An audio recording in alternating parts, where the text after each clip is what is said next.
Mummy, ओ mummy, ये लो चाय P low.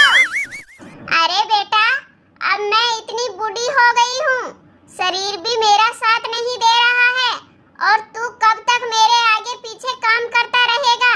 मैं सोच रही हूँ कि अब मैं तेरी शादी कर दूँ, काम करने वाली घर में आ जाएगी, फिर तुम्हें भी आराम मिलेगा।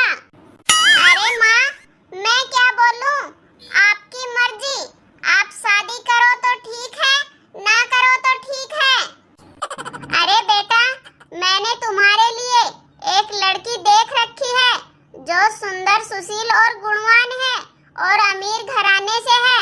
बहू दहेज और अपने साथ पैसे भी लेकर आएगी, जिससे हम भी माला माल हो जाएंगे। अरे माँ, अब मैं तुमसे क्या छुपाऊं, मैं भी एक लड़की से बहुत प्यार करता हूँ और वो लड़की भी मुझसे बहुत प्यार करती है। अरे वाह, मेरा बेटा तो मुझसे भी 2 कदम आगे निकला। लेकिन ये बता बेटा, कौन है वो लड़की? पैसे वाली तो है ना, या फिर गरीब है?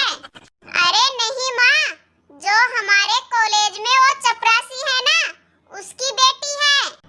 अच्छा, तू चपरासी की बेटी से शादी करेगा? अरे क्यों माँ, मैं चपरासी की बेटी से शादी क्यों नहीं कर सकता?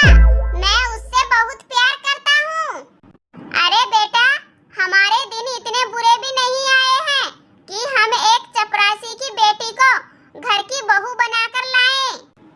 अरे माँ, चपरासी है तो क्या हुआ, है तो हमारी तरह एक इंसान ही ना।